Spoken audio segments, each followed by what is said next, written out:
Hello my dear friends, hi, मैं सैयद साद आप सबको वेलकम करता हूं ऑन माय यूट्यूब चैनल रोश स्टडी। तो हम डिस्कस कर रहे हैं क्लास 9 की फिजिक्स का थर्ड चैप्टर जिसका नाम है ग्रेविटेशन। ग्रेविटेशन की सीरीज के प्रीवियस लेक्चर में हमने डिस्कस किया था about the mass and weight के मास किसे कहते हैं और वेट क्या होता है। अगर आप इस लेक्चर के बारे में जानना चाहते हैं तो इस वीडियो के डिस्क्रिप्शन में जाकर प्ले लिस्ट के लिंक को फॉलो करें।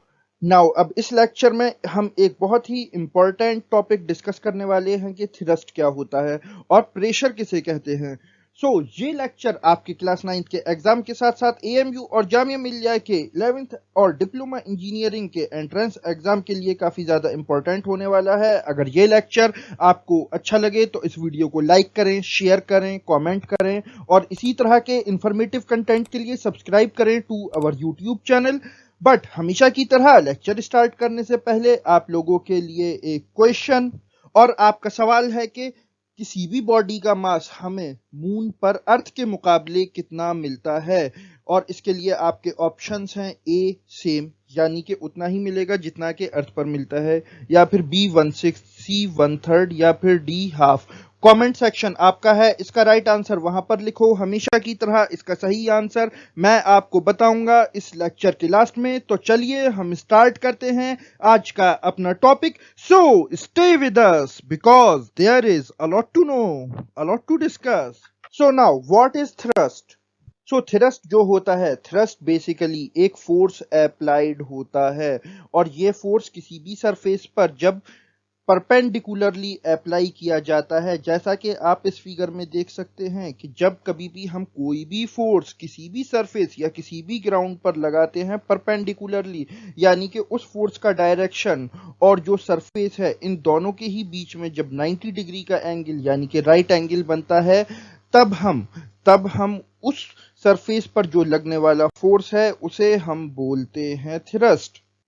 और इसकी बहुत अच्छी एग्जाम्पल है रॉकेट लॉन्च। जब कभी भी रॉकेट लॉन्च हो रहा होता है तो वो एक थ्रस्ट अप्लाई करता है जो कि एक परपेंडिकुलर फोर्स लगाता है ऑन द ग्राउंड, जिसके नतीजे में हमें रॉकेट लिफ्ट ऑफ होता हुआ दिखाई देता है। रॉकेट के लॉन्च होने के पीछे की साइंस को अगर आप और बेहतर ढंग से और बेहतर तरीके से जानना चाहते हैं तो आप मेरा Newton's third law of motion का लेक्चर जरूर देखें। वहां पर मैंने इस कंसेप्ट को बहुत अच्छे से एक्सप्लेन किया है।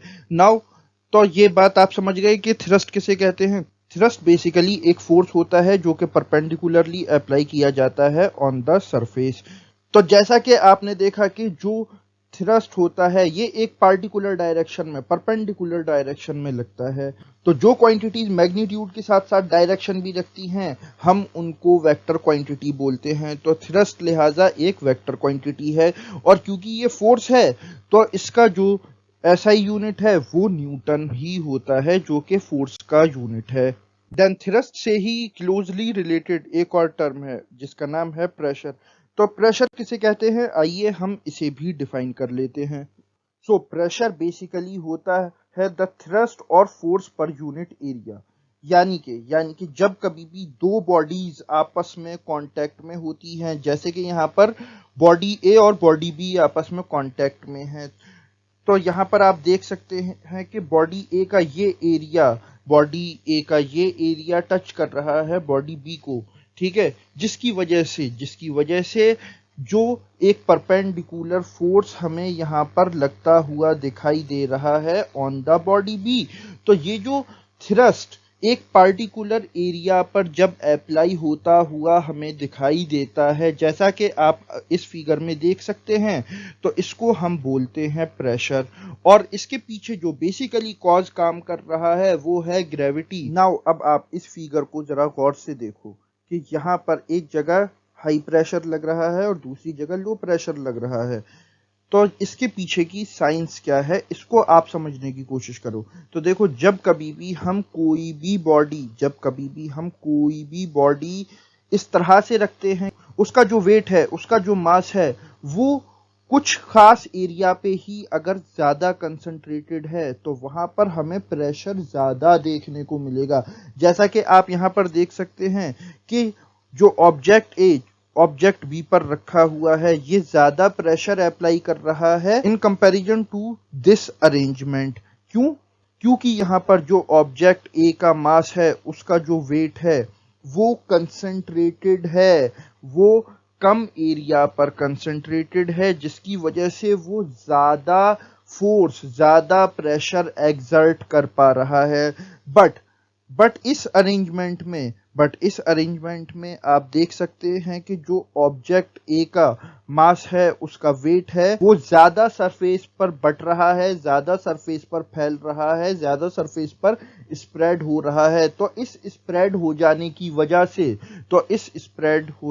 वजह से इस अरेंजमेंट के अंदर, दूसरे अरेंजमेंट के अंदर हमें प्रेशर का मैग्नीट्यूड कम दिखाई देता है। तो ये बात आप यहां से अच्छे से समझ लो कि प्रेशर जो होता है वो एरिया ऑफ कांटेक्ट के इनवर्सली प्रोपोर्शनल होता है। अगर एरिया ऑफ कांटेक्ट बढ़ेगा तो प्रेशर घटेगा, और एरिया ऑफ कांटेक्ट घटेगा तो प्रेशर बढ़ेगा।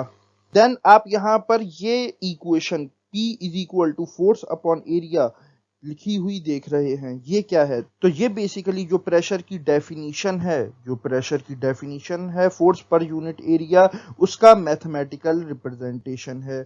और ये मैं आपको बता दूं कि जो प्रेशर होता है इसका एसआई यूनिट होता है न्यूटन पर मीटर स्क्वायर। बिकॉज फोर्स का यूनिट क्या है? इसका यूनिट है न्यूटन, और एरिया का यूनिट क्या है? मीटर पर सेकंड स्क्वायर। तो यहां से इसीलिए जो हमें प्रेशर का यूनिट मिलता है ये मिलता है न्यूटन पर मीटर स्क्वायर, और इसका जो यूनिट है न्यूटन मीटर पर स्क्वायर, इसको हम पास्कल भी बोलते हैं, जो कि बेसिकली एक साइंटिस्ट थे ब्लेज पास्कल, उनके ऑनर में रखा गया है। So this is the whole analysis about the thrust and pressure. Now next lecture में अब हम डिस्कस करने वाले हैं फ्लोटेशन और इससे रिलेटेड कुछ बहुत ही इंपॉर्टेंट पॉइंट्स के बारे में।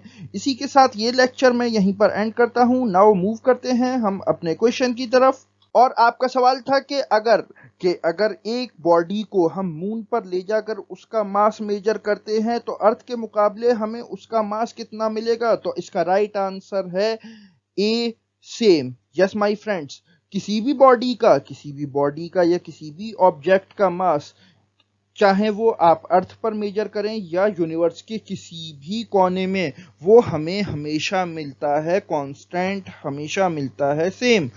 बट जो वेट होता है वो चेंज होता रहता है अकॉर्डिंग टू द ग्रेविटी।